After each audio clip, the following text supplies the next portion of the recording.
Welcome to Vox Scream, a Kill Team podcast where we aim to help players of all skill levels supercharge their game and separate the signal from the noise. I'm Mark Meyer, joined by Kill Team heavyweights George Pratt and Joe Gallo. We're coming to you from the Triangle region in North Carolina. Thanks for listening and enjoy the show.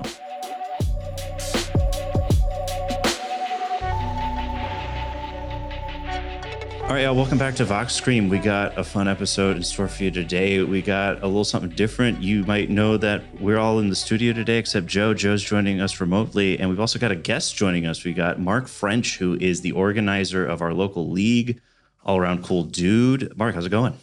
It's great. I'm delighted to be here. Before we get into the numbers, because I know we're going to talk a lot about the stats, because you've kept some pretty extensive stats on the local league, as well as some local tournaments. I'd love to hear just a little bit about how you sort of got into the hobby, how you got into Kill Team, and then maybe just a little bit about the inception of the league. Yeah, so I got into the hobby by playing Warhammer 40,000 back before it was called Warhammer 40,000. It was Rogue Trader. They published a set of rules in White Dwarf before at least some of you were born. Hang on, let me just stare into the abyss for a second. All right, I'm better now. But I played 40K for quite a while, took sort of a long hiatus there, and then got back into it in sort of the early 2000s. And in 2018, I walked into Atomic Empire, it's our friendly local game store, one of my favorite places on earth, with the intention to buy a single bottle paint. And Brian Byers, who is sort of a pillar of the local miniatures community, was doing demos of the 2018 edition of Kill Team, which had come out fairly recently at the time. And I ended up playing a demo game, and I liked it so much, I bought the demo box and went home and built the team. Although I spent so long in the store that my wife called me to check if I died in a car accident on the way home. Because I told her, I'm running over to Atomic. I'm going to buy like just one thing of paint. I'll be right back. And then like hours had elapsed. And she was quite reasonably concerned for my safety. It turns out physically I was fine. Mentally, I was now obsessed with a new game. When the 2021 edition of Kill Team was released, Brian sort of lost interest. He had been a huge fan of the 2018 edition. He didn't like all of the changes that came with it. He continued to run the league and serve as our tournament organizer. But at that point, it had really just become an active service. That was something he was doing for us rather than for himself. And so after a little while, we sat down, had a conversation with him, and we worked out a deal where I agreed to take over organizing the league, and George took over tournament organization locally, and the rest is history. That's pretty killer, man. And it sounds like you've been keeping stats on the league basically since you started running it. Yeah, I started almost right away when I took over league organization. So I've got the stats in this system go back to the beginning of January 2022, which is, so Atomic runs their Kill Team leagues quarterly. So the start of January was the beginning of the first league in 2022, and that was the first one that I was the organizer for. Well, full disclosure to everybody listening, we talked for about like 20 minutes before what you're hearing now. We had some technical difficulties and have had to restart. We talked a lot about some of the thought behind the stats, and we're going to maybe recap a little bit of that. One thought I had during that conversation, though, is the stats are so useful, not only from just sort of understanding things from a competitive standpoint, but I really like the stuff that you've done to sort of just use it to sort of like find fun things in each league. You know, for context, we do prizes obviously for like top placements in our league, but we also, there's like fun prizes for like, TAC op kind of achievements and, who has not necessarily like something so straightforward as like, oh, who's scored the most on secondary, but it's usually sort of like fun little quirky things. You want to maybe touch on that a little bit? So we try really hard to make the league a very welcoming place for people of wildly different skill levels. And we've had people participate in the league who played one singular demo game to learn the rules. And the second game of Kill Team they ever played was a league game. And, that's obviously one thing you could do. I don't necessarily recommend that as like the easiest on-ramp to Kill Team, but we're doing our best to have something for everybody. So my goal at the end of a league is that I hand out roughly half of the prize pool based on performance. So, if you're on the podium, you get a prize. Fair enough. And then roughly the other half of the prize pool goes to people who have done something interesting. So I think last league we gave a prize to a couple of people who we had more than one person put up more than one tied game in the league, which is just weird, right? Like that doesn't tend to happen. I thought it was interesting that it did.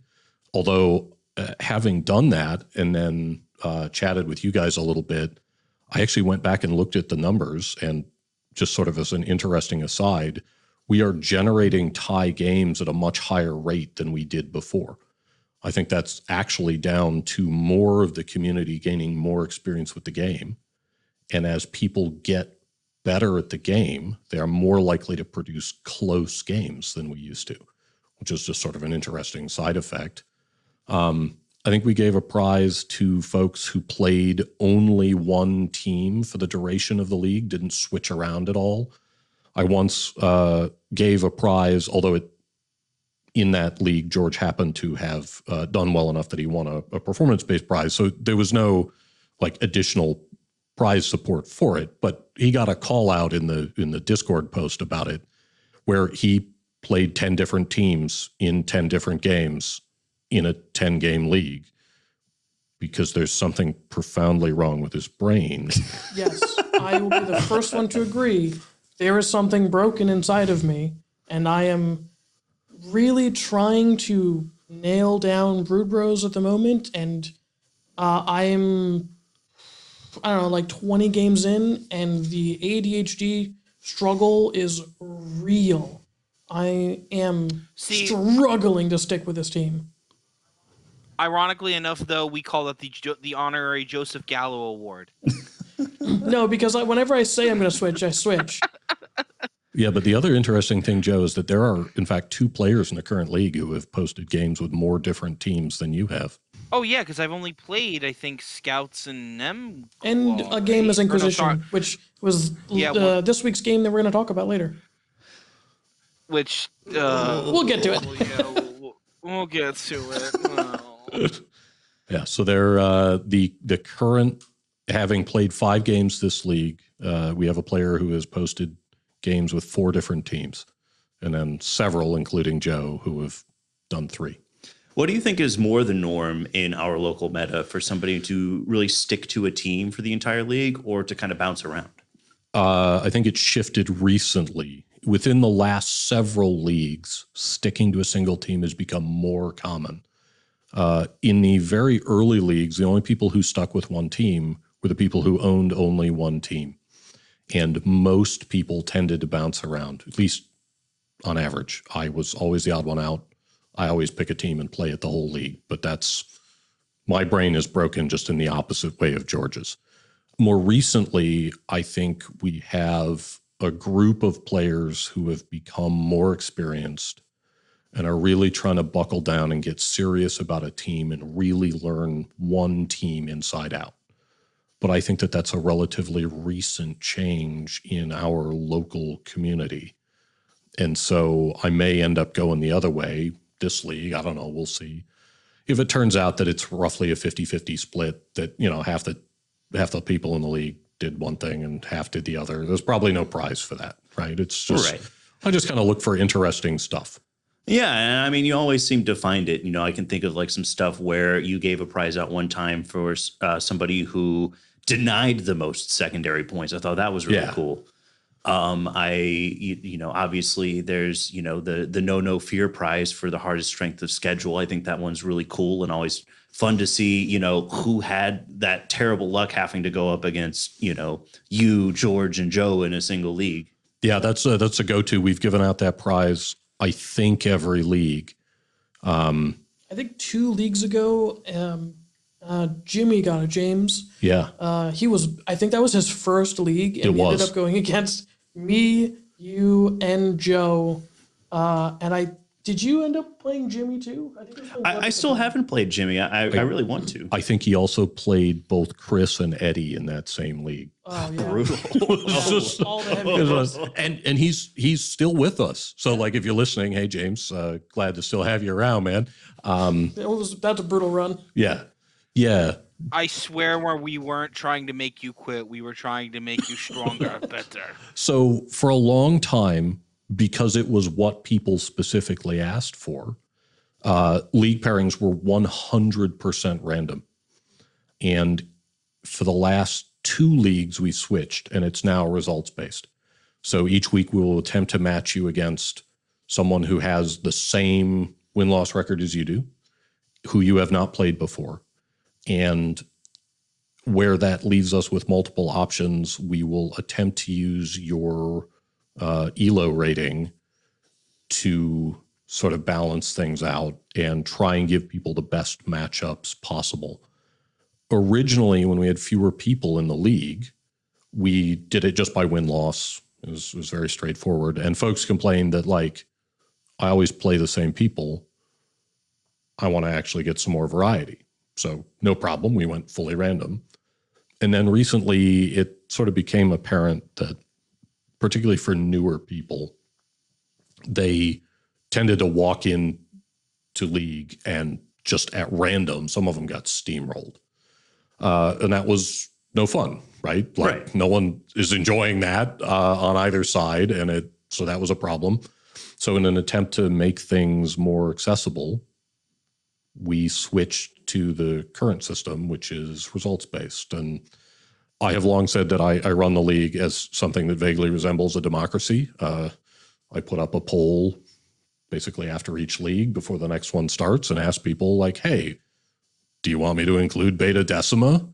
I've probably won't put up a vote for that anymore. I think the community has spoken. Yeah, I think if you put up a vote for that again, Fuck you is what they said. They said, "Oh, I've never played Beta Decima. We could do two games out of a 10-game league." Yeah, and then the next league, everyone went, "Yeah, that Beta Decima thing. Yeah, we'll skip that."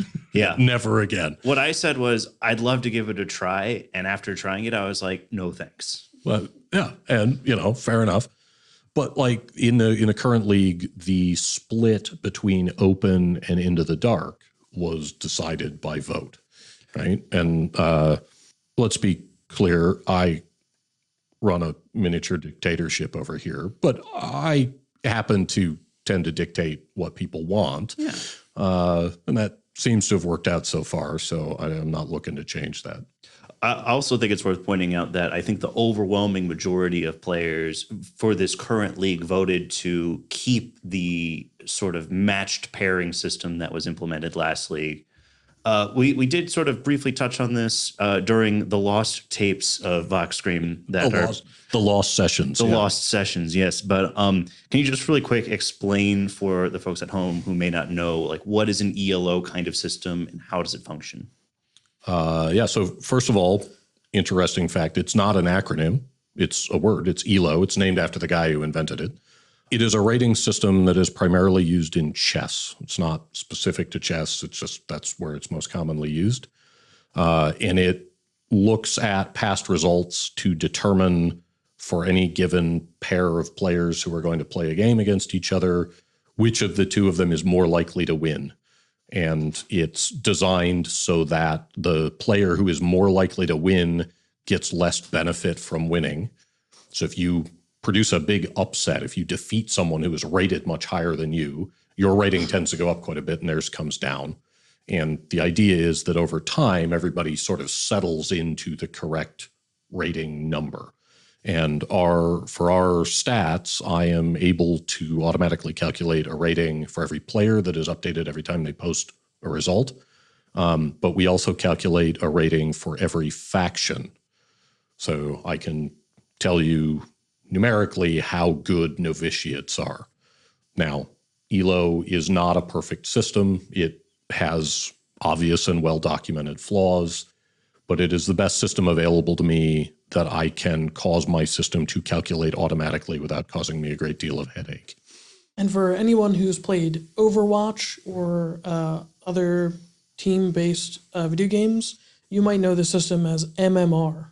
No idea what that means, but that is what it has been called there. That one is not named after someone. That actually Correct. is That an one's an acronym acronym. for matchmaking rating. Correct. Sure, Yes. great. Now I know what that means. Yeah. And it works on basically the same mathematical principle under the hood.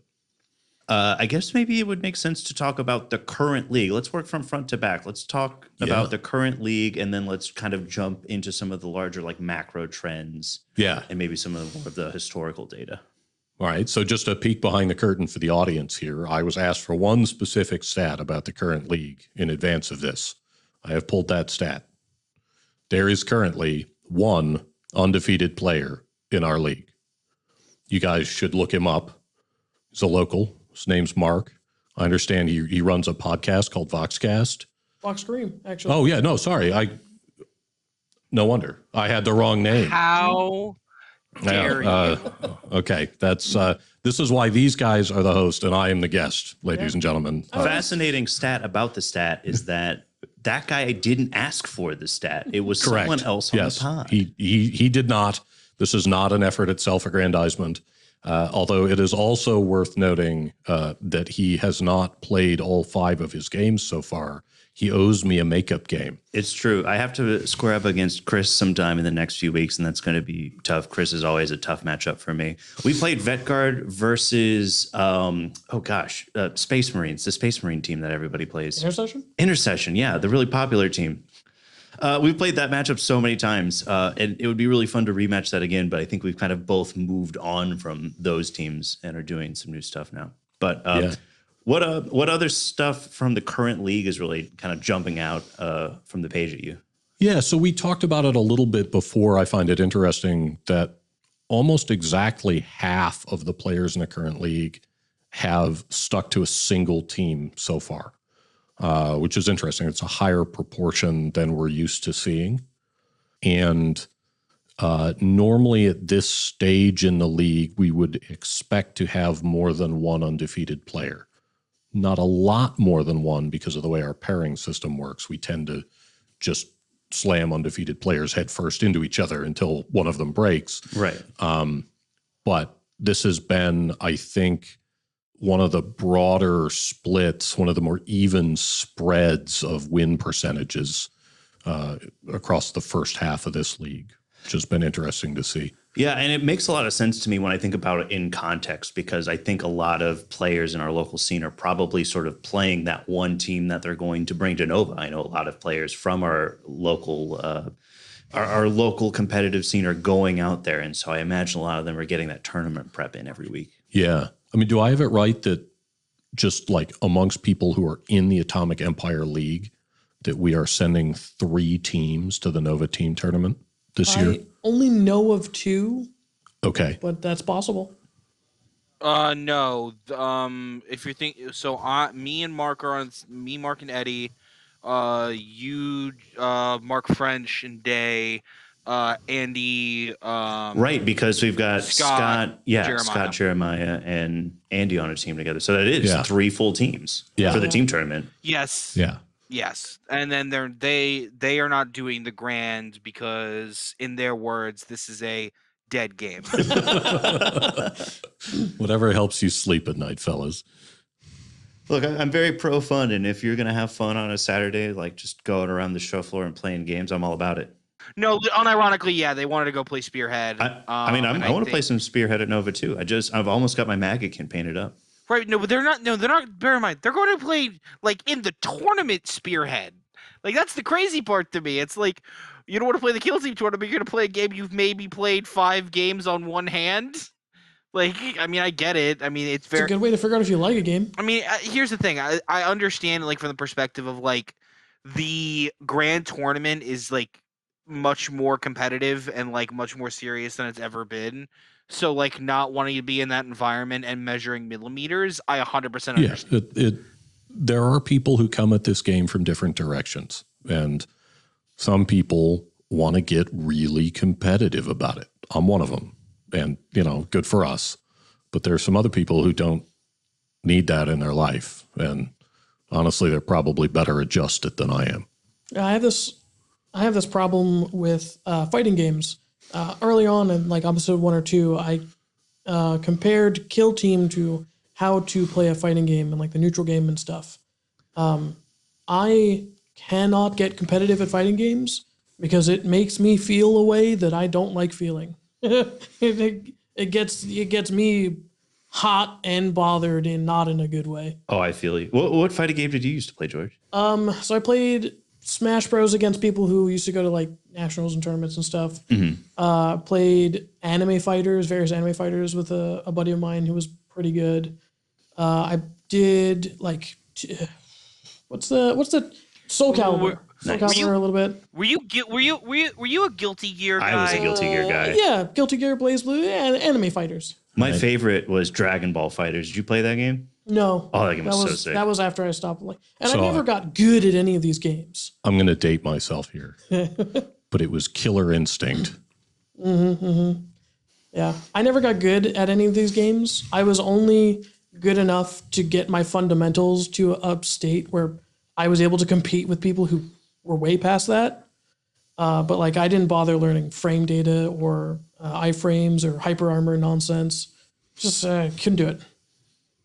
Hey, Mark, by Killer Instinct, do you mean like the instinct of like hunter-gatherers because you're literally talking about cavemen times, or are you talking about the popular video game? I mean, look, there's no need to call me out like that. It was uncalled for. Just because I used to ride a pterodactyl to school, you don't have to come at me like that. Yabba dabba do. Well, look, bringing this back to Kill Team, I've asked a lot of Mark, but we've all come up with like a bunch of questions that we want to ask about the data. And so I'd love to hand it off to George or Joe, whoever is ready to sort of, field some questions for our friend Mark. Yeah, let me give you just one more interesting one because it relates to people who are specifically here. It has traditionally been the case that George was the highest scoring player in our league. And I normally played the best average defense. This league, that remains true. George is scoring 18.2 points per game. Damn. Which is a big number. That's a lot of points. That does not include painting points, folks. That's scored on the objectives and the attack ops. That is a lot of points. Points. That's crazy. Yeah. The flip side of that is that I am allowing less than 11 points per game. Oh, dude, that's nuts. Yeah. And I think that a fair assessment would say that George is better at this game than I am. But like, we are good at different parts of it. And this is just another example of how. I think the difference there is that it's just, I feel like, especially this league too, it's so interesting because I think you're both learning new teams, and for those trends to be apparent while you're both learning new teams instead of playing something that you're extremely well familiar with, it's very striking. It speaks to play style. Absolutely. I mean, play style really does show through even across different factions. Yeah. I spent a long time bemoaning last episode how I would really like to play Exaction, but they are not my play style. And Mark, who's at the top of that ELO? Oh. Okay. So now, ladies and gentlemen, we're going to have a fun experience. So at the top of the ELO, Mr. Joe Gallo. And I want you, listener, to remember Joe is at the top of the CLO when we talk about our game a little later. Wait, because he's not. Oh. It's George. Joe, you are at the top of the ELO if you include tournament data. But including all historical league data in isolation, George has got you beat. It's George and then Joe and then me and then Mark Meyer. Hey. All of the people on this show comprise the top 4 in league ELO rating. I'll take it. Nice. Sad. He tried to flex, but it's... Yeah, no, and honestly, I really, like, I'm going to be very honest with you on that. Like, it is arguable that like I'm even there for various reasons, but I'm not gonna get into it. That was more just like I'm playing up the character of this arrogant asshole that I'm actually Look, not. I like you as So- Vegeta and George as Goku, Yeah, and but- like this but eternal seriously, rivalry. Stay in your lane. I'm Vegeta. I was about to say, yeah, I'm I'm gonna say now you would absolutely deeply prefer- concerned about who I am in this metaphor. I mean, I'm real nervous. Oh man. yeah, like if I'm 4, Ooh, am I like ooh, Krillin hold up. or am I Piccolo? I don't know. No, Don't worry, I don't know. it's fine. no. My TN? No, you know, hold up. I'm thinking. Let me cook. No, Mark is absolutely Piccolo. Okay, well we're In- both in Mark, very- dude. No, I'm sorry. Mark French is Piccolo. Sorry. And then you, Mark, are not Krillin, but you are indeed Son Gohan because you are the rising star. I'll take it. It could have been a lot worse, man, for both of us. I think we should both just chalk that up as a win and move on. What stats, kill team related stats questions do you guys have for me? Okay, cool. So my first question regarding the stats is, what is our most popular faction? In fact, if you give me a top 5, that would be great. So in our current league, the most selected team is in fact Phobos. Is it 4 players? I'm going by 5. number of games. Ah, right.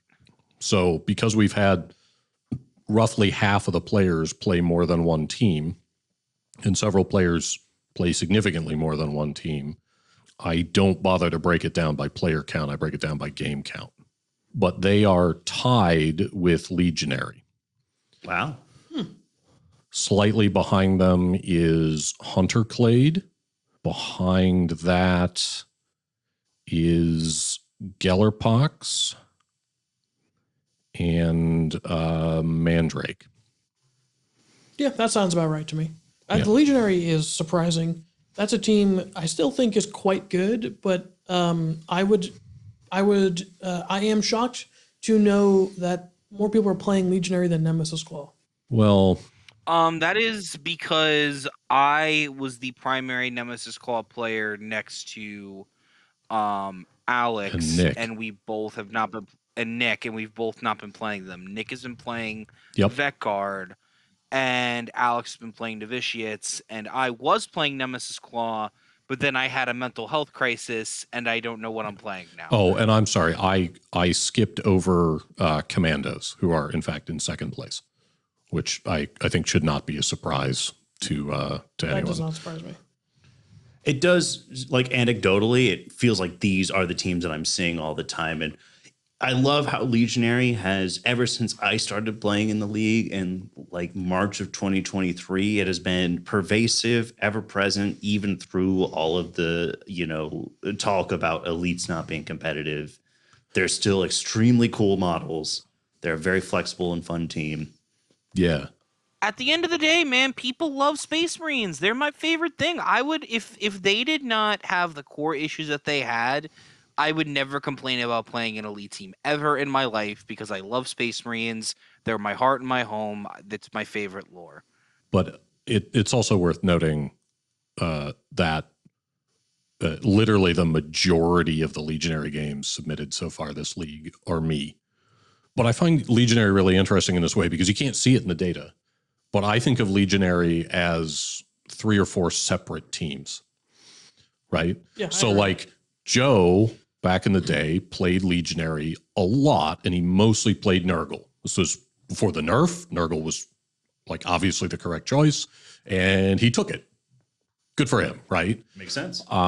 When George plays Legionary, you don't see a lot of Nurgle, I don't even have Nurgle on my roster. I play Zinch Slanesh. right? And I play a 100% pure Khorne Legionary list because that's just my playstyle. That's not strictly true. Technically, I have a Zinch Balefire Acolyte because, rules.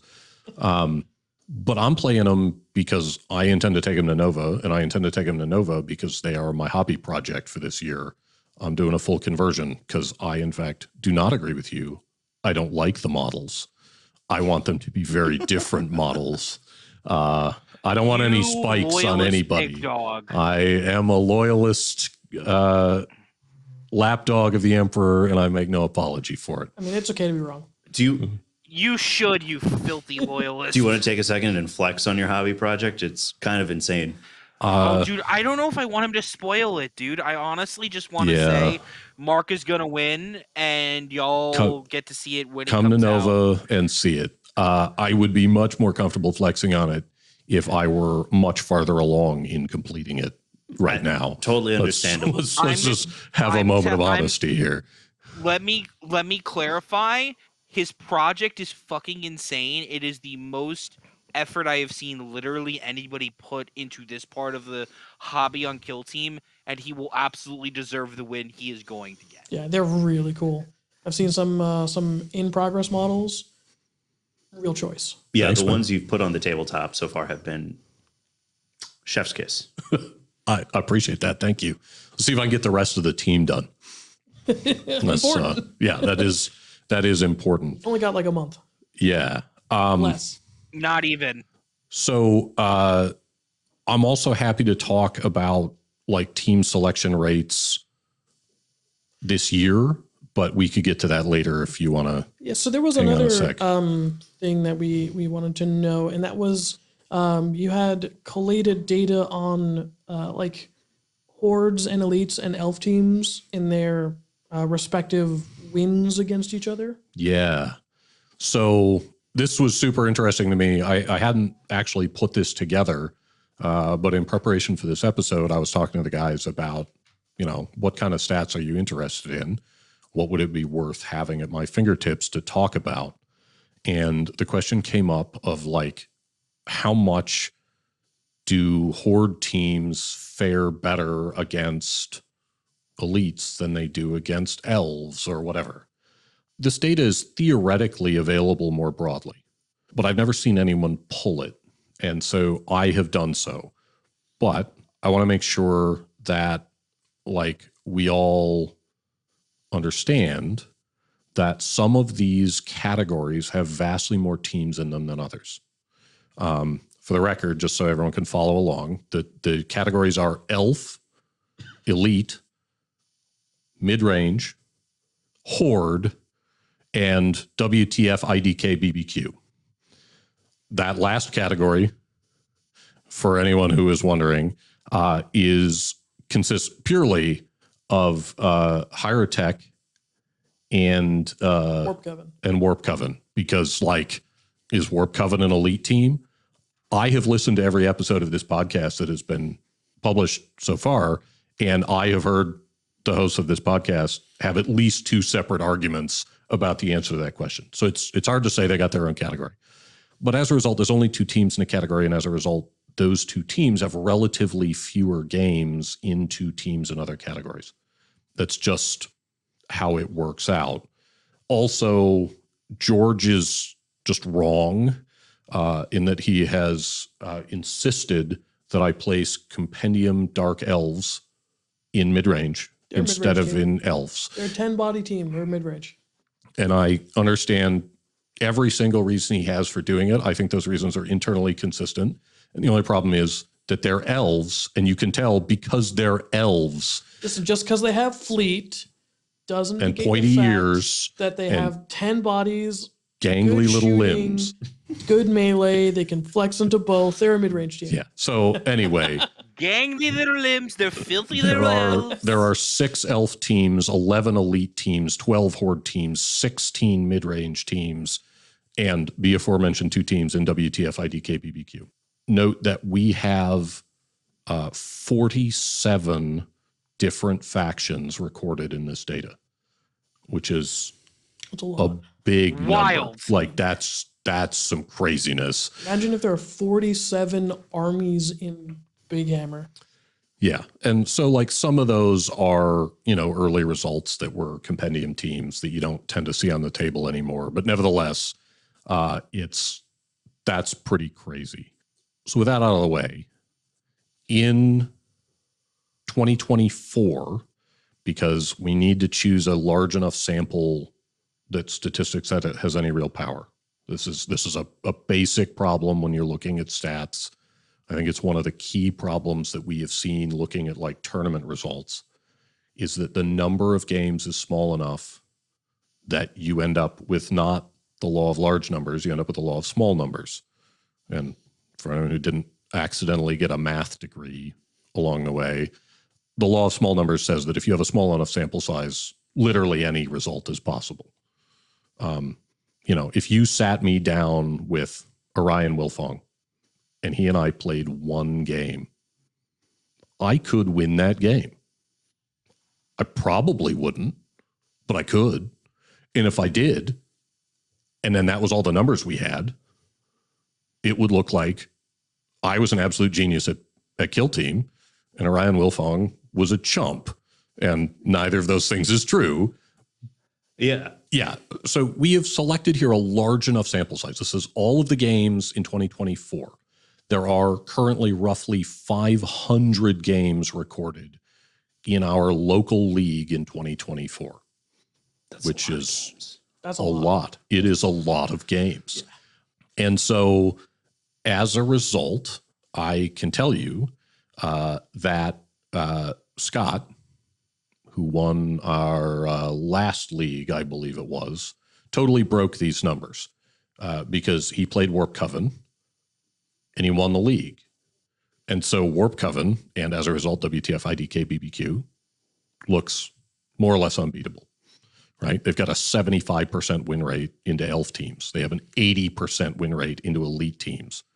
They win 62.5% of their games into hordes, and very nearly 92% of their games into mid-range teams. This can't possibly be true in reality. But it's what our numbers say. And so this is the problem. Scott would say differently. Well, Scott would argue. And you would argue but that just point. to note that the number of actual games involved there are 4, 5, 4, and 8. Oh, sorry, and 6. The last number is 6, not 8. I gave it too many games, right? So it's just a very small sample size. Some of these other ones have much more reasonable samples. And so we can see that hordes do not do terribly well into elf teams. They do pretty darn well into elites, and they are actually most successful into mid-range teams. That doesn't surprise me all that much. No. Yeah, and that's generally what the accepted consensus from the community generally is. Right. And this is, to me, kind of the magical thing about these stats, is that often the things they tell us make sense, that our intuitions about the game are generally reasonably well-founded. And it's kind of nice to have your gut checked. That's I think, actually pretty valuable. It's also pretty obvious looking at these numbers that elites are in kind of a rough place. They have a barely positive win rate against elves, and they're underwater into everybody else, which I don't think is a shock. I think most people who have played this game a lot and have seen a lot of teams and how they tend to interact say, yeah, elites are in kind of a rough spot right now. And they can win any given game, right? It's not like they're just auto lose, but it's definitely hard mode. Yeah, it is definitely harder to play the game of Kill Team with less bodies. I will say, though, it's a little surprising for two reasons. A, thinking of just how popular elites are in our local meta, thinking that just that sort of law of large numbers would sort of inflate that win total up to sort of, contradict what we would consider to be general consensus. But remember, this is not number of wins. This is win percentages. Right. And so you tend to get the noise comes out of the system. It smooths out as you get to large numbers. But playing more games doesn't necessarily improve your win rate. Absolutely. Right. I mean, as a player, it absolutely does. Play more games, get more experience. You will get better at the game, I promise. I was also surprised, though, just because of Nemesis Claw entering the scene this year as such a strong team. A lot of people think that they're, at somewhere like an A tier team or better at worst. Yeah, the best elite team, which is also why I'm so shocked that more Legionary play games have been played than Nemesis Claw games. Because if anyone's going to play elites, I figure it'd be Phobos and Nemesis Claw at this point. For me, that's purely on accessibility of models, and I guarantee you will see that change when the box comes out. Yeah, our Nemesis Claw representation has had sort of a rough go of it. In our data, Nemesis Claw loses roughly 2/3 of their games. But it's a fairly small sample size, and we have had Nemesis Claw played by some folks who play this game very seriously and some who really don't. And it's just kind of worked out that way. But again, if you break it down to individual teams, your sample size is small enough, even over the course of this year. We have 500 games. If you ask me how well Jaegers are doing, my answer is I have no idea. I've got 3 games recorded. Yeah. Once again, accessibility of models. Yeah, no, absolutely. There's just so many teams that even 500 games, and when you slice it as finely as we have teams, it means nothing. Yeah, I mean, we've got 40 odd factions, right? So it's 10 games and change per team, even if it was perfectly evenly divided. Yeah. But what I found interesting about the win rates by what I have termed category, I don't know if you have a better word for it. Yeah, team category makes sense. Yeah, is that elites are in a great place against, hordes are in a great place against elites and an even better place against midrange. But it is the midrange teams who are most successful overall. Midrange teams have a rough time into hordes, but they are quite strong into elves and fairly strong into elites. Yeah.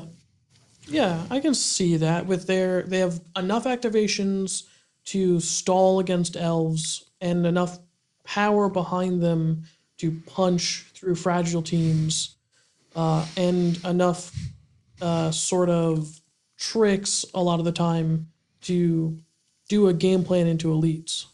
And then they can struggle into teams that have tricks and more bodies than them. Yeah. Yeah.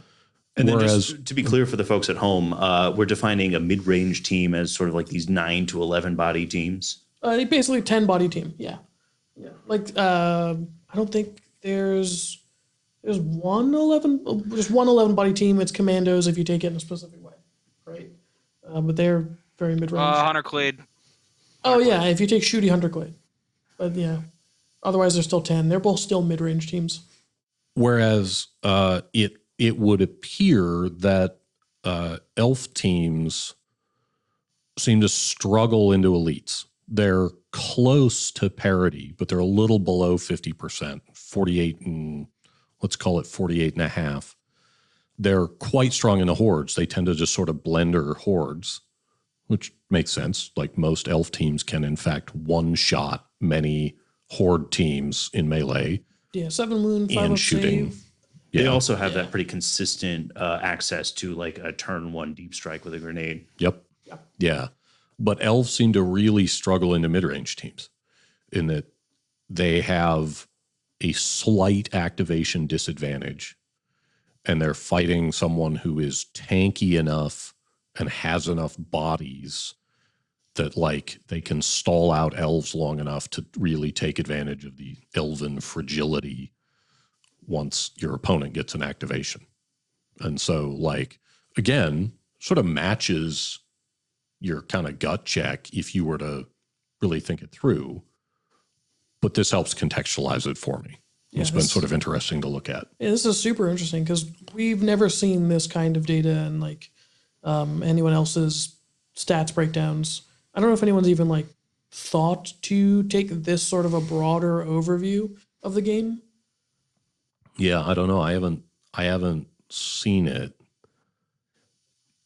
But if you compare this to last year's data, right? Last year, Scott wasn't on an absolute tear with Warp Coven. And so like that category sort of flattens out. It's still a tiny sample size. And you get sort of different results. Like elves kind of stomp elites. They absolutely wallow down. They're below 40% into hordes, and they're just over 50%, about 51.5 into midrange. So you can see the game changed. And I think part of this is just that new teams came out that fit into each of these categories, and the meta shifted. That's part of it. But part of this has also been, we've had a few rule changes. Beta Decima existed for a minute. Yeah. And it can make a real difference. And I think the game changes. Understated effect, since this is only local data. Yes. That the people who are represented in this data also got better. 100% they did, yes. Yeah. And that's another thing that is hard to separate from the data itself. Yeah, it is possible a little bit by weighting these numbers by player rating. But even that is tricky because everybody has gotten better. Yeah. Right? And it's just like if you go back in our historical data, the data would say that Hive Fleet is the best team in the game because there's 100% success rate with that team. And like, I don't know if there's any other team that 100% win rate. But that's just, I went through an entire league undefeated as Hive Fleet. So 10 games, 0 losses. I mean, in 2024, they've only got 3 games recorded, 2 wins and 1 loss. That's pretty good. I haven't been playing them. Yeah. I mean, that's pretty solid for a companion team. Yeah. Right. Last league, I played Talons of the Emperor because I let you talk me into it like an idiot. It was good for my game. It was valuable to me. I gave you plenty of different things to play, and you were like, "No, I'm a loyalist." Yeah, yeah. So last season, I had a conversation with George about what type of team would help me develop my game the most, and George, not unreasonably, suggested that I needed to climb down off of my Tau-based sniper perch and play a melee team. And so just, quick game for everyone at home. Name a loyalist melee team. I'll give you 2 guesses. And so I ended up playing Talons of the Emperor, which was fun, but was not a I would like to win the meta kind of selection, I mean, you could have played Exaction Squad. Yeah, I could have. It's not George's playstyle. It's not mine either, though, for a different reason. Totally agree. But yeah, I'm not looking at him now. He's playing all Khorne Legionnaire. That's right. Yeah. I've created a monster. What have you done? All right. What other questions? So we had a nice conversation about how sometimes getting all this data can help really reinforce your gut. Your gut's intuition. Yeah. Now I want to talk about, because we have data on initiative and how initiative and win rate are correlated. Yes. And there's a problem there, and we need to talk about it. Yeah. And the problem is not in the data. It's real weird, you guys. So we have about 1.5 years worth of data on initiative. It wasn't originally collected by this system. So one of the fun things about statistics is you can answer questions you didn't realize you had until well after the fact. Like, hey, if we broke things down into categories, what does it look like? Well, no problem. I have all the wins and losses and ties and the scores and everything else. I can work that out if you tell me which teams are in which category, even if you're wrong about Drukhari. Even then. We can have that conversation later. But we didn't have initiative data. And at one point, George and myself and a couple other people in the local community were standing around after a league game and got to talking about initiative and how valuable is initiative? How much does it matter? And the way we tried to answer that question was to put it in terms of like a resource allocation game. At least that was how I tried to do it because I'm a math nerd and an economics nerd. But so what we said was like, if you could give up a certain number of command points at the start of the game in order to be guaranteed to win initiative, how many CP is that worth? Easily 3 for me. Well, but it depends, right? If you could be guaranteed to win initiative and you got to pick on which turn, like at the start of some turning point, you just said, I am going to just win initiative this turn. That's probably worth 3 CP. Yeah, absolutely.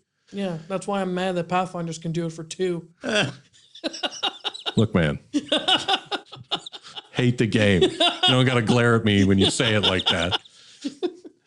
But every time. You know, if you could be guaranteed to win initiative on 2 turning points, but you didn't get to pick which 2, how many CP is that worth?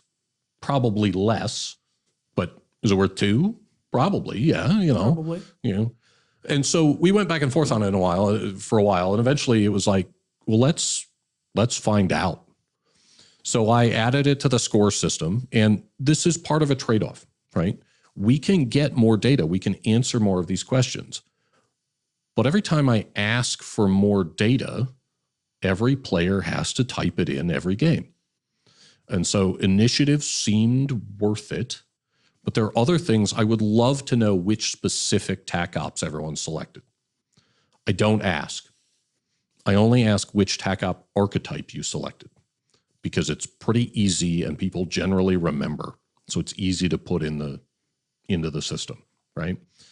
But we started collecting initiative, and I can now tell you that if you win the role for attacker defender, you've got about a 54% chance to win your game, which is a little bit surprising.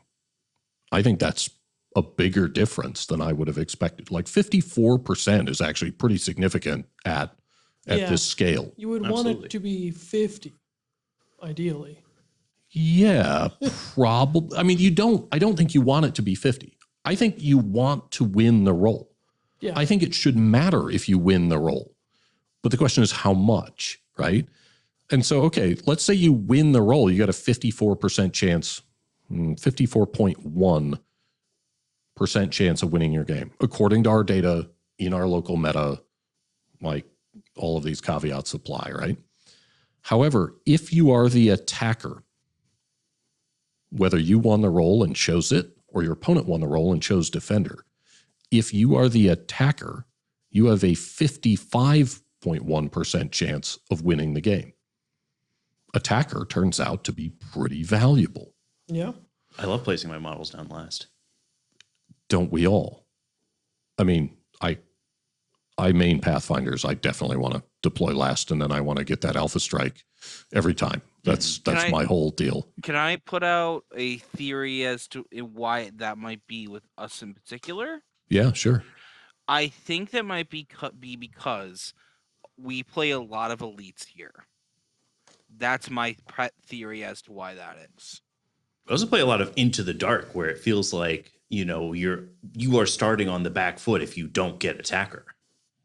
And that's even worse on Into the Dark if you are playing elites. Yep, probably. As somebody who chronically loses the attacker-defender role and is always defender on Into the Dark, it doesn't bother me any because I always have a game plan of what my models are doing anyway. So turn 1 is very non-reactive for me.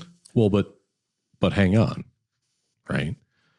So if you are the attacker, you have a 55.1% chance of winning your game in this data set.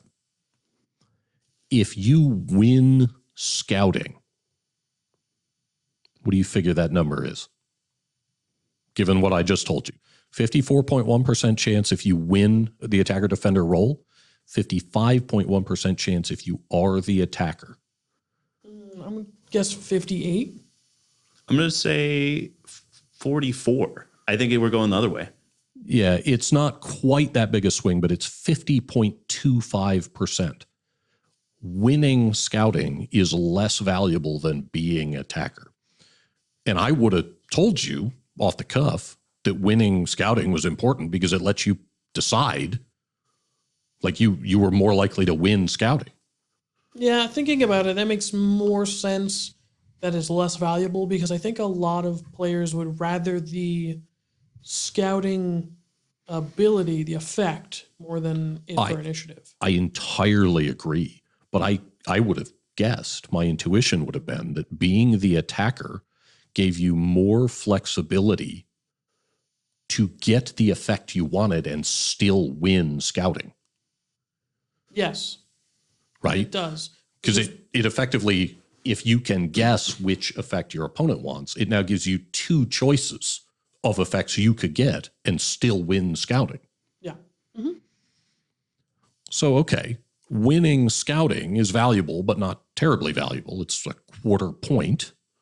It's not nothing, but it's not a lot. Having initiative turning point 1 is worth 50.38% win rate, which again is a little higher than winning scouting, right? It is slightly more valuable to go first than to get to decides who goes first, but it's a smaller effect than I would have expected. And then, so we can tell you that you're slightly more likely to win the game if you have initiative in any given turning point than if you don't. The most valuable individual turn is turn 3. I don't think that's shocking. However, the one that is absolutely banana pants insane, just bonkers to me, is we have numbers on what it is worth to win initiative a certain number of turns. So like turn 1 and 3. Well, so I have both pairs of turns and I also have just number of turns. Yeah. And a quick note here is that not all of our games record initiative in all 4 turns. If one player or the other is tabled before the start of the 4th turning point, we tell players not to roll initiative. Don't record it because it doesn't matter. Yeah. And I think it skews the data more to have it say, oh, well, you won initiative in turn 4 and then you lost the game. Winning initiative in turn 4 isn't helpful. Yeah, like, well, I agree. yeah, having no models in turn 4 is unhelpful. Yeah.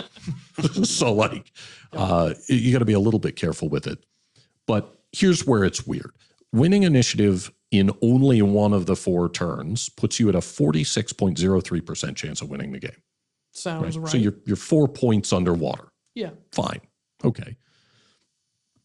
Winning initiative twice puts you at exactly 50%. Makes sense. Now, that makes sense because mathematically it has to be true. If you won initiative twice, your opponent won initiative twice, unless you happen to be one of the small number of games that didn't have 4 initiative rolls. And so as a result, you would expect that to be exactly 50% because if you won it twice, your opponent won it twice, and one of you won the game, or you tied each other, and either way, you're at a 50% win rate overall.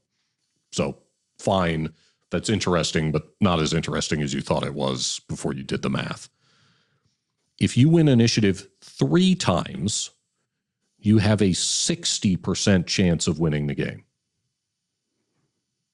Yeah, more initiative, more chances to win. Mo initiative, mo beta. Yeah.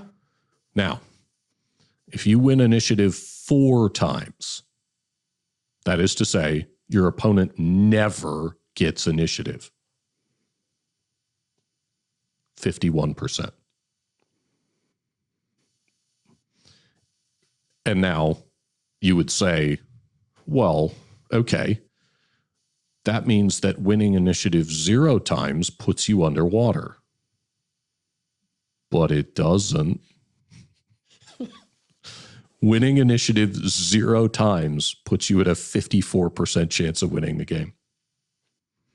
So winning initiative 0 times is more valuable than winning initiative 4 times. Correct. Now, either we can do one of 2 things with this number. We can either say it's statistically insignificant and whatever. So I can actually answer that question. We have now gotten to the point that this number is pretty reasonably statistically significant. There's still some error bars on here, but we now have a large enough sample size that mathematically this is a result that is significant beyond 50% by more than the margin of error, which is weird. Yeah, it's very That's weird. just weird. Now, the good news is that this has trended back towards something that isn't just insane. As we have gotten more data, it has been less skewed. There was a period of time where winning initiative 0 times was, in fact, according to our numbers, the most valuable outcome, which is strange. And it has been more true in Into the Dark than on the open board, which I wouldn't necessarily have expected. Yeah. But it is what it is. Now, this number I have weighted. I can weight it by player, I can weight it by faction rating, and I can weight it by both. And if I weight it by both, winning initiative 0 times it still puts you at a 51% chance. Which is a little bit funny, but it's not as out of whack. Yeah, crazy. And there was originally this problem that winning initiative 0 times was a thing that happened to George a lot. and nobody else. In fact, it still happens to me a lot. It doesn't, though. Oh, yeah. Oh, So it's you, real swingy, yeah. for all time, have had initiative 0 times, a total of 4 times. Now, you won all 4 of those games. Well done.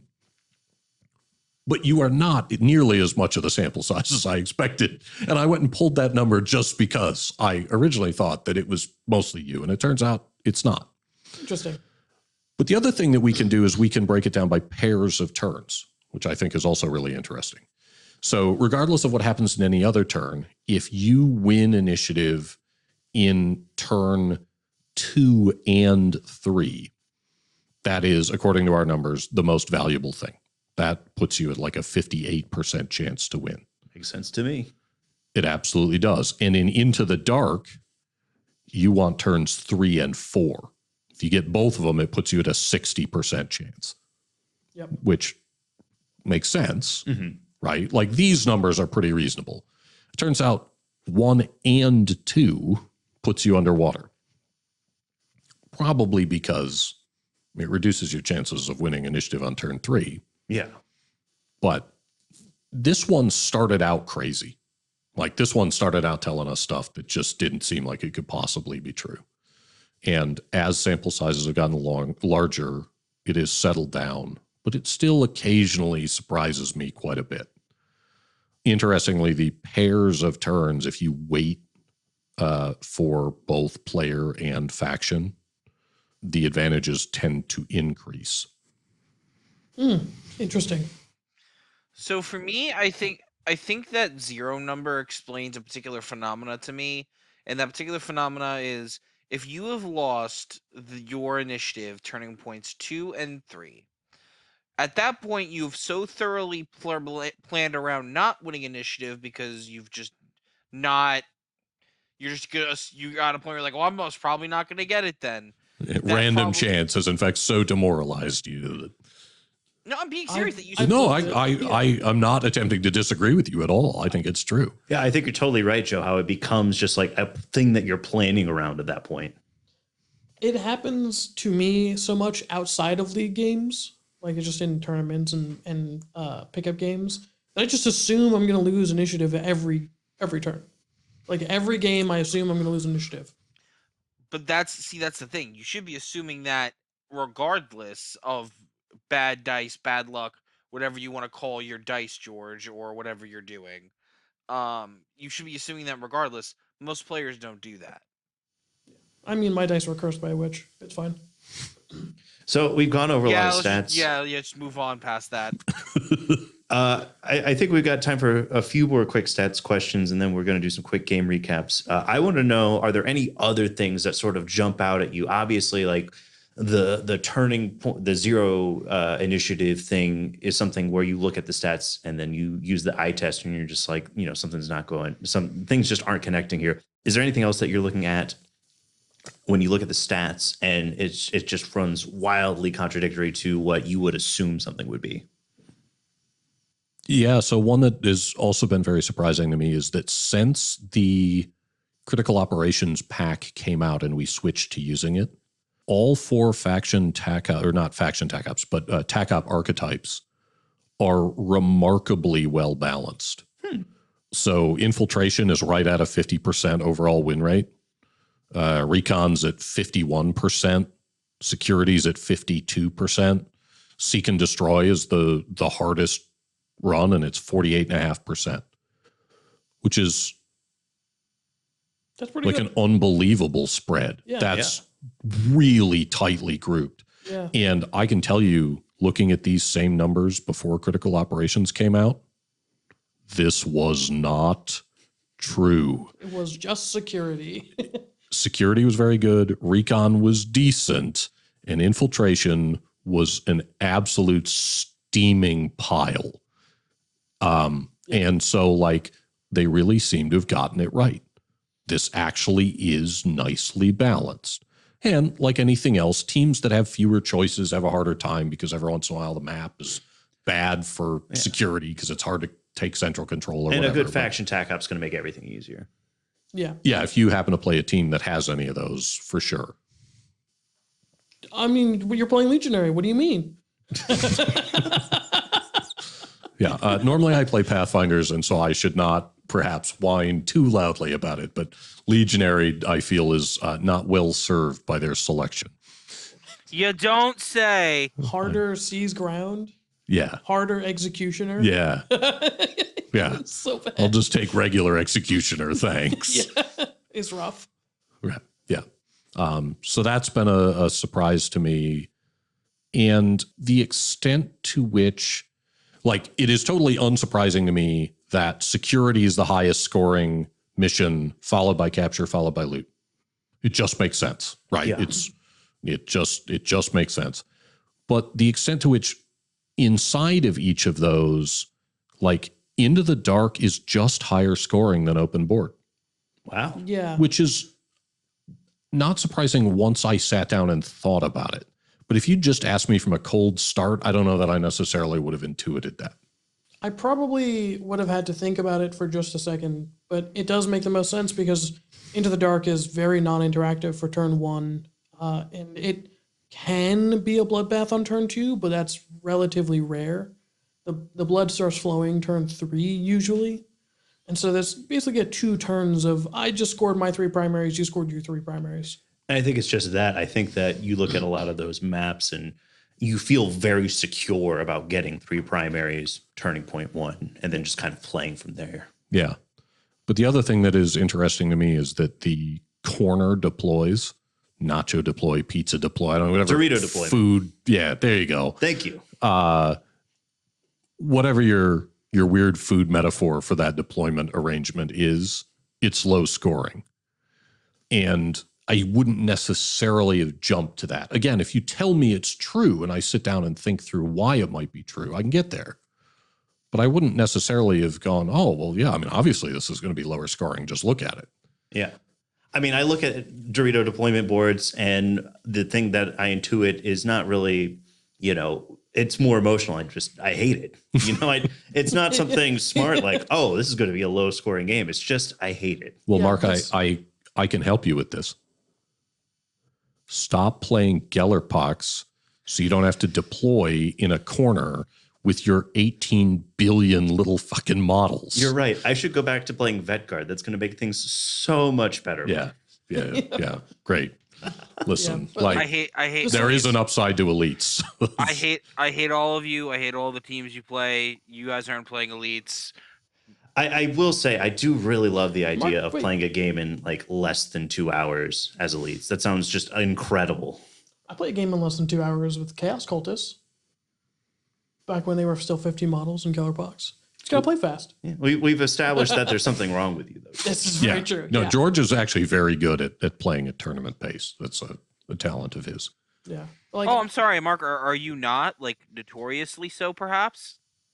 If you set the clock out on the table, I can play to tournament pace. It's fine. If the clock isn't sitting there, it definitely won't happen. At least the man's honest. I can attest to this. Where Mark French in our last tournament, Mark French and Mark Meyer played as one of 2 games for undefeated because we were only doing 3 rounds, and they did not set out their clock. And so at the end of the round, they just wrapped up turn 2 Yep. and they tied. True science fact. Yeah. And so the winner of the tournament was the only undefeated player Yep. because they finished their game. Absolutely agonizing and torturous. But if you put me on the clock, I got no problem. Yeah, well, I learned my lesson. You know. Any last stat questions? Yes. Can you tell me statistically why I'm so pretty? Yes. And the answer is psychosis. Yeah, okay, that's fair enough. Anyway, let's talk about some games. Don't tee those up for me, man. I'll swing at them every time. Some call you the swinger. That's right. What do you guys want to do first? Do you want to do host versus host, or do you want to do Mark's game, the first ever guest game? Yeah, let's do guest game first. Okay. So this week's league game for me, I played Alex, who is running Novitiates this league, and I was playing Legionnaire. It turns out Legionnaire is a relatively rough matchup for Novitiates, especially if you're me and you play them as Khorne. It's just all Khorne. Starts Khorne, it ends Khorne. It's Khorne all the way through the middle.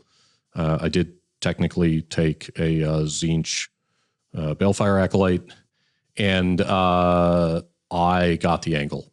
I found the Fire Blast with the first activation, which thinned things out on the ground a little bit.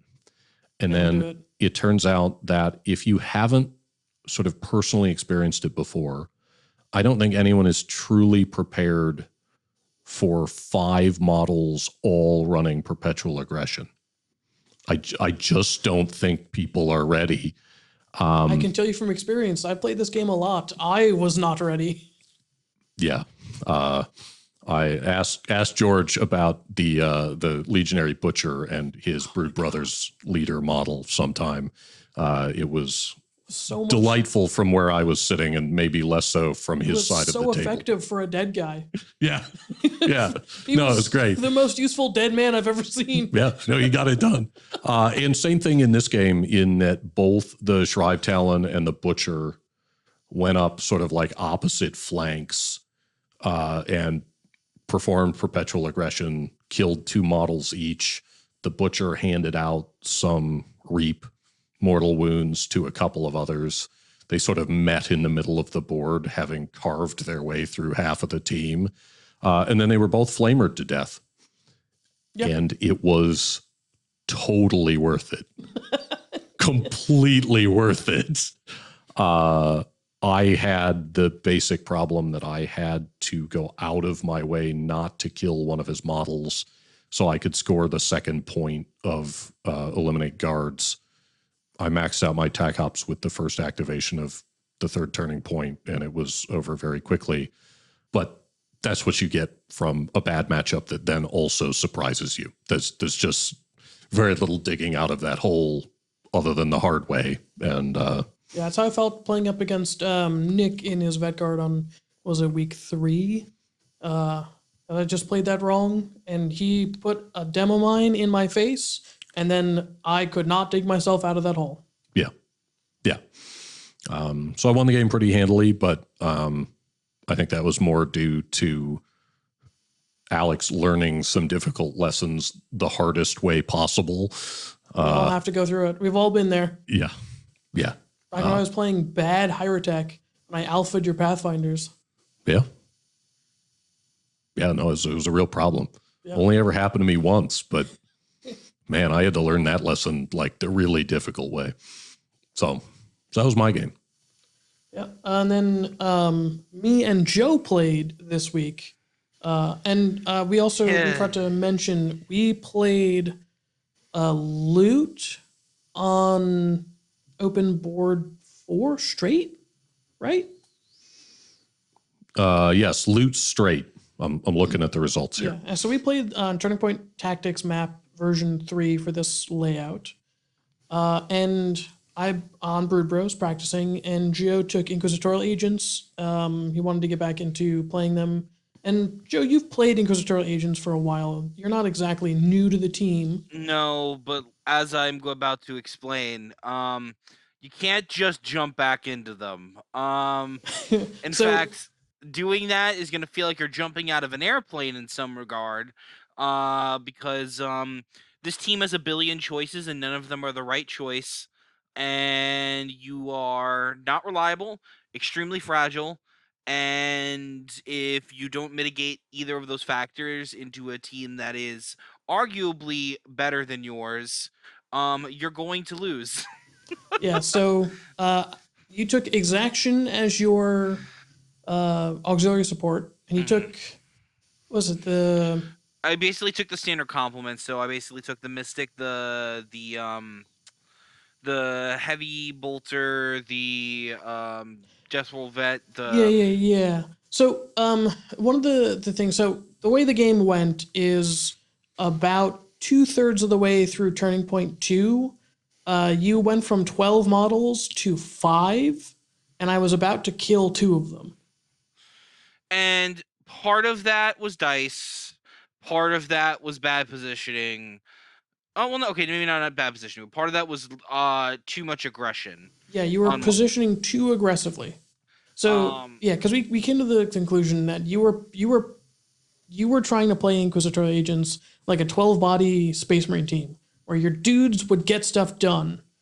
And when they inevitably died because they have 7 wounds, and when they didn't get stuff done because they're hitting on 4s, even with rerolls, like your quest keeper rolled up onto my sapper, 4 dice on 4s with 2 rerolls, only 2 hits, no crits.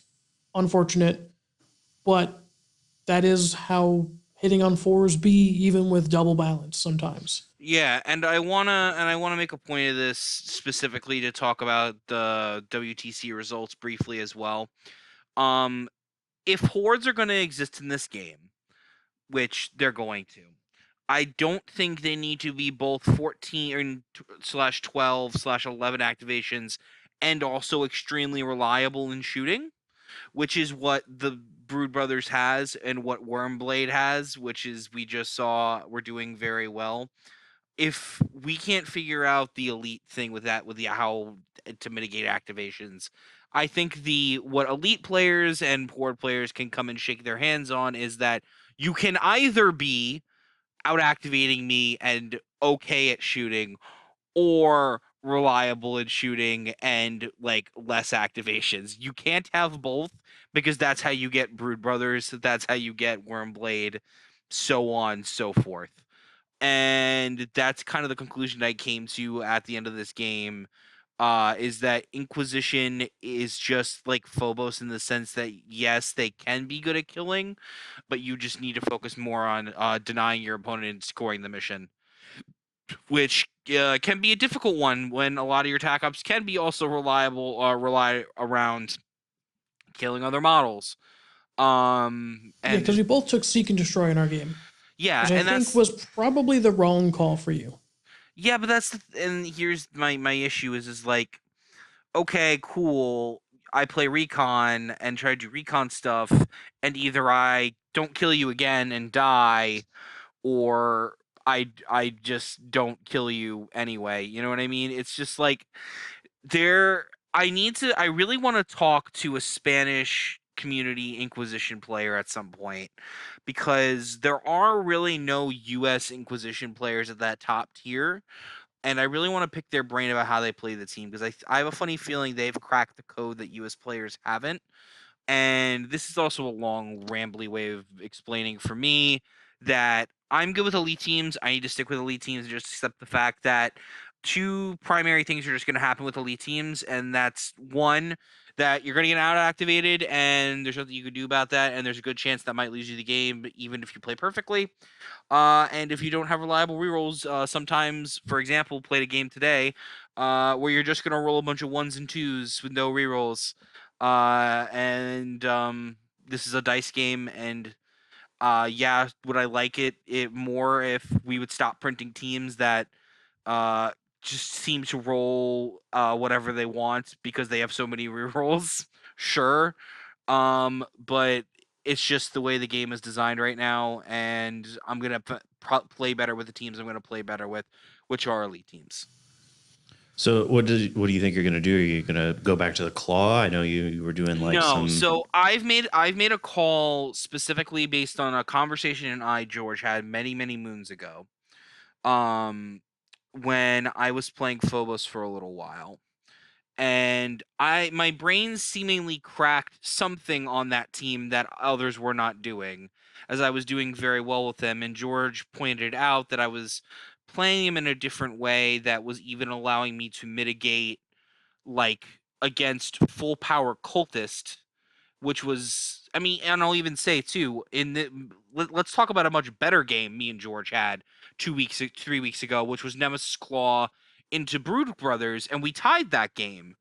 And that I think to me just straight up proves I'm just better with elite teams, and that I can actually do well into hordes, and it's not impossible. And part of it is just imposter syndrome on my part, that I can do and maybe even will win with them and be successful with them at a high level.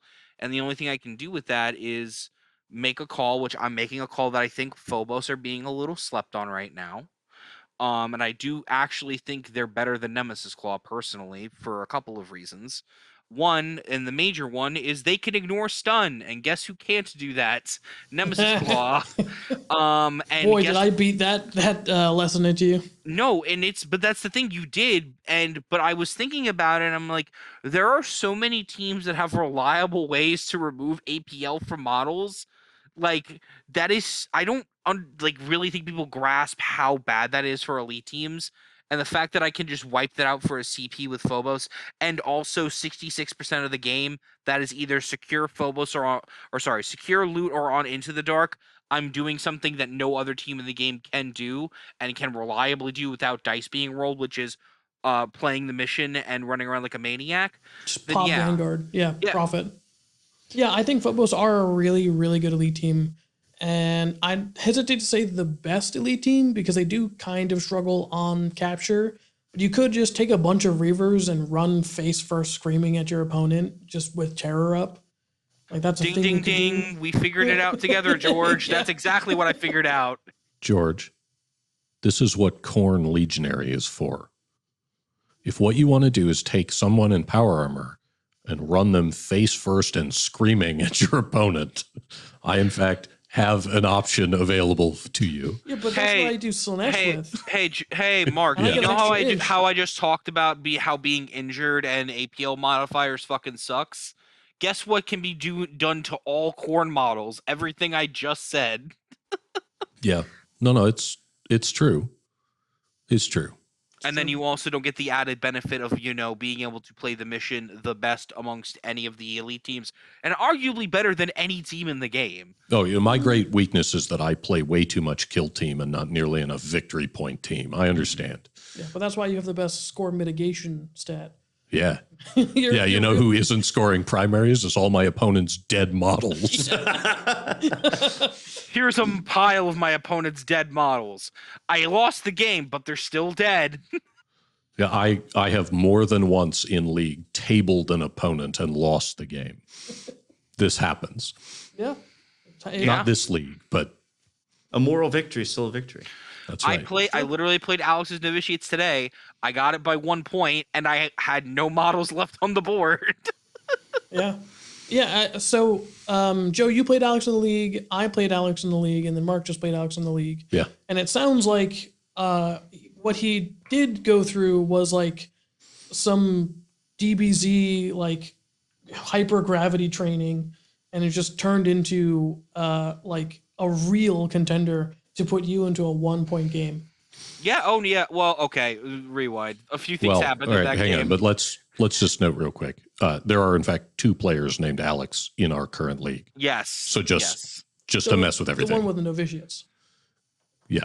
Yes. And one of them is not quite at the top, but is in the running for the Strength of Schedule award. So, no. I wonder, is it the one who played both Joe? The one who's been mentioned in almost every episode of our podcast? Yeah, literally. But anyways, I will just say briefly with that game I played today. A lot of it was dice based. I literally, for the life of me, could not roll a shot to save my life, and then also he just kept rolling saves, and then used faith points on top of that. So my dice were doing no damage to 7 wound models. Yeah, that's what novitiates do. Even when I roll hot into novitiates, if it is a gun, I'm doing no damage. But it's That's what novitiates do. And we just had the discussion earlier about it. Well, then okay, then just charge them. But on Into the Dark, you can't do that because they have Guardians of the Faith. So you have to like force the CP out of them, and then once the CP's out of them, you can do that. But even then, it's like, okay, I shouldn't say that. Once you deal with the 2 flamers and the plaza pistol, they pretty much fall apart. Which is what happened towards the end of the game because I pretty much had dealt with those threats. But it was too little too late, as there's only 4 turning points in Kill Team. And also I was out of models because, he almost killed me with an auto pistol, bro. Yeah, like, man. I was just 3-4 damage auto pistol, let's go. No. badass. No. Oh, it was 2-3? It was 2-3. I dealt 7 damage in a novitiate versus Mark French's Pathfinders. I did 7 damage to his recon drone with my Penitence auto pistol with 2-3 damage. No. Not even with eyes. I ran up to within 6 inches and shot that drone in the face. Don't get me wrong, Alex played a fantastic game. I will say I probably would have been closer to... Oh, I also didn't win initiative a single time. That's also a very important factor. But he won. Skewing that data set again. I know. Well, no, in this case, because he didn't record that game as a league. Correct. Game, but in his heart, he knows he's messing with my numbers and that I'm mad about it. And honestly, what got me competitive in that game was I took a risk. Basically, the risk that I took was, all right, I'm going to open this door. I'm going to get hit with the flamer. I probably survive this. And if I do, I will then double shoot his flamer. And then I will collapse that side and win that side. So I did that. I survived on 1 wound. What survived? And I took both my shots with hitting on 4s with bounds, which was great. And ended up taking him down and basically got like 3 tac ops points plus a bunch of primaries. So that's part of me saying like part of this game is just taking the risk. Had I not done that, I probably would have just straight up lost the game. So sometimes you have to take a risk, especially when the dice are not going your way, especially when that's happening. Because they're gonna go your way at some point. Like it's the gambler's fallacy. It's Bum, bum, bum. Okay, let's say if they just continue to not go your way, you were never meant to win that game. Yeah, you just lose. You just lose. Exactly. It's like, what do you do at that point? I would like to be very clear to the kids at home that as the mathematician in the room, I am required to tell you that what Joe just said about your dice being required to turn around is literally false. It is literally, provably, mathematically false.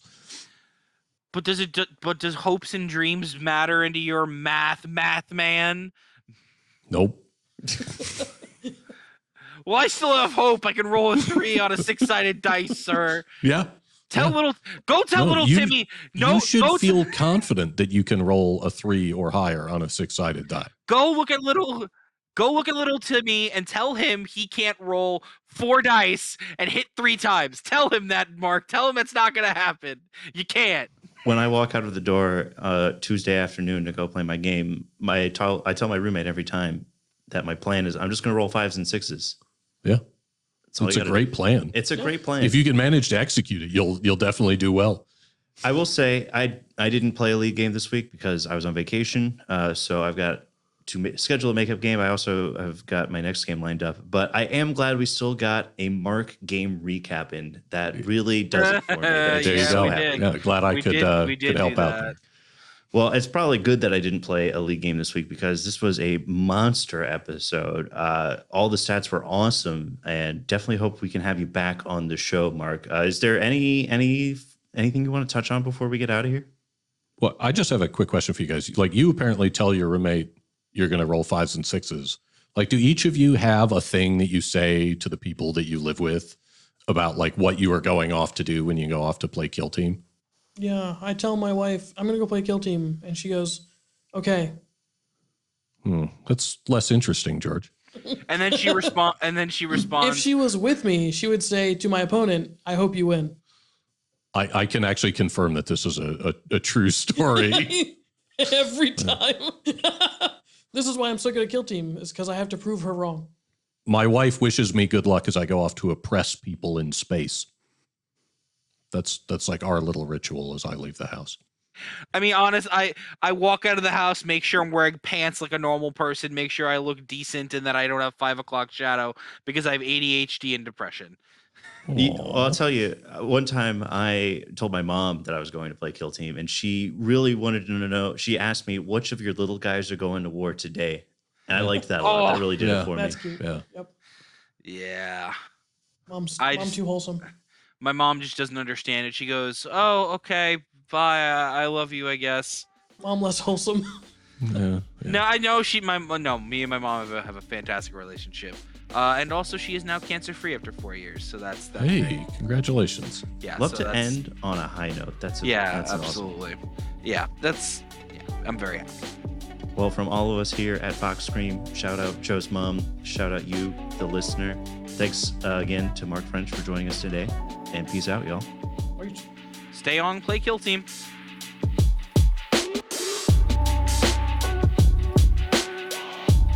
We hope you enjoyed this episode of Vox Scream. You can find us on Apple Podcasts, Spotify, Amazon, YouTube, or anywhere else you get your podcasts. Please follow, subscribe, and leave us a review. Any of those things are going to help us grow. Thanks for listening, and we'll be back soon with another episode.